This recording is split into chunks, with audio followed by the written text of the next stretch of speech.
Thank you for the invitation. Very proud to be part of this very good team for 2 years now. To start, I would like to come back on Mike's lessons learned from case studies as a starting point to try to identify what has been accomplished in Canada on public confidence in link with the role of communities and what remains to be accomplished. I'm not sure I will have time to address what remains to be accomplished, but we'll see. Absence of clear policy and the link with the communities.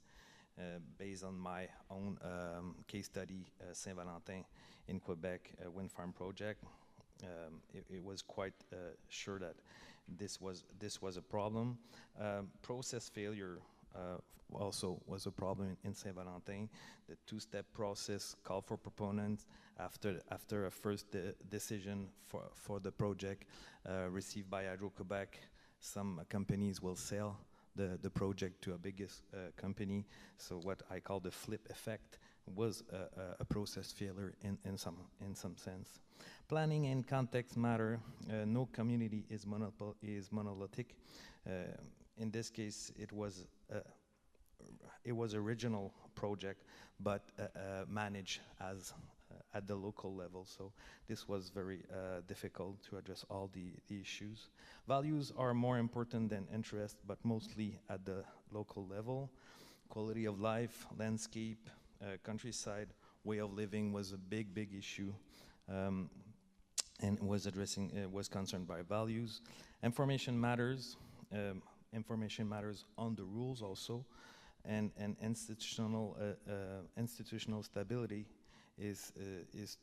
instability is to avoid the effects of the wind farms, sound, birds, and benefits from the land owners and compensation for landowners was things that the information was not clear about that, so it was a problem.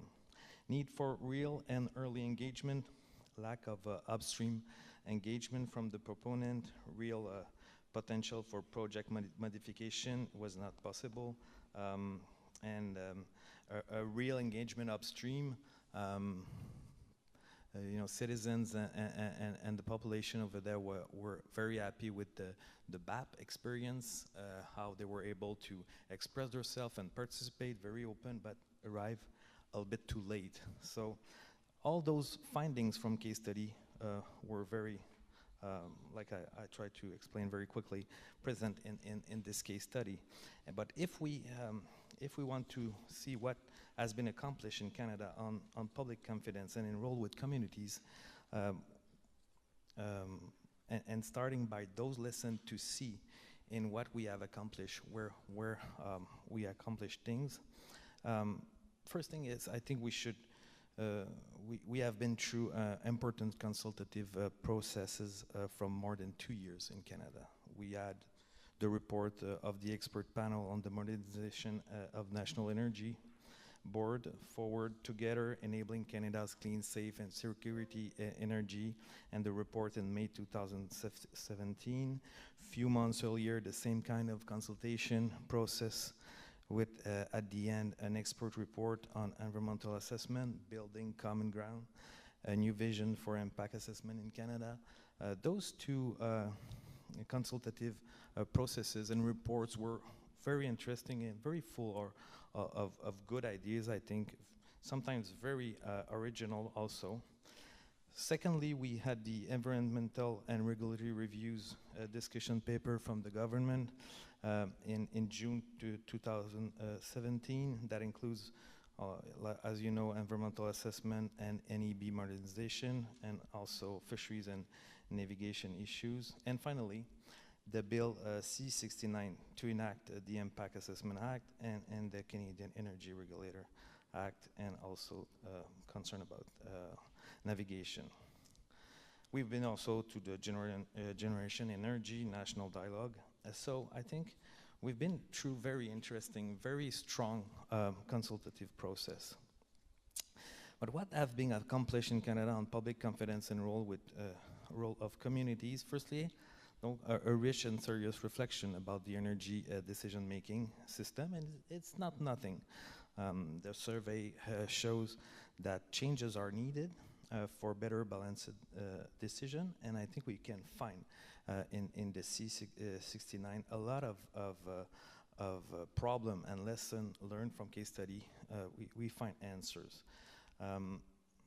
And I think Énergie positive by the creation of this high quality dialogue space recognized by stakeholders, where ideas, information, and knowledge has been exchanged and created by conference, workshop, reports, case studies, and surveys in an open, respectful, and diversified perspective, a real contribution to the challenges that the energy system faced. This is also, I think, an accomplishment. And I thank Monica to be part of this nice experience. It was a privilege. Secondly, significant changes on different issues, quite the same identified in our case study. I'll just want to address three kind of accomplishment if we look at the C69 bill. On the process issues, Back to the Future, the return to the new Impact Assessment Agency of Canada. I think it's a good way to address those environmental issues and to build credibility and to build confidence in the process. One project, one assessment with this joint commission, joint panel that we'll see. The final report in 2 sections. An impact assessment and recommendation from the Canadian Energy Regulator, the new NEB. An early engagement on planning phase. So the scoping step with to scope the major issues and be able to participate at this level upstream for the population and indigenous. I think it's also a good thing. And a maximum timeline of 2 years for major project would be subject to the new Impact Assessment Act process. So I think on the process issues, I think we can see some very interesting point, and they are coming from those consultative process that we went through during the 2 years. On the engagement or the public participation issues, no more requirement for individual to meet specific criteria to participate as part of the assessment process. No more standing test or interested party requirements. I think we were looking for that. More opportunities throughout the process, formal and informal public participation, more resources to develop participation. I think it's the way to work the values that we are talking about since yesterday. Working the values, try to find compromise, understand each other, build trust. I think we cannot do that if we do not open the doors and develop public participation. On the indigenous issues, formal inclusion elements for indigenous principle in the law preamble, nation-to-nation relation, opportunities to participate during the process, recognition of their traditional lodges in the decision, obligation to consider them in the decision, recognizing indigenous rights, and upfront and confirming the government's duty to consult, including a requirement to assess impact on these rights, and aiming to secure free, prior, and informed consent, the declaration from United Nations. I think also those things are very relevant and very important to build trust in the process and in the decision-making system. Faster, cheaper, maybe not, for sure, the process, but more place for public participation, communities and indigenous, the integration of more dimension also, impact assessment, health, climate, gender also. We didn't talk a lot about the gender issues in the C69. Doesn't mean more cost necessarily or more time. I know that a lot of people think that will be very long, but it can be conceived as an investment to gain and to develop trust and credibility during those process.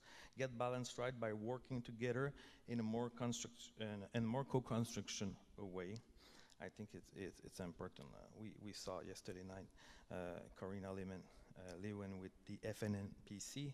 I think, and it's very clear in the survey. Canadians are hopeful, and they think in 90% that we can develop energy and we can protect environment also. So I think working in a more co-construction way, I think it's a way to achieve that.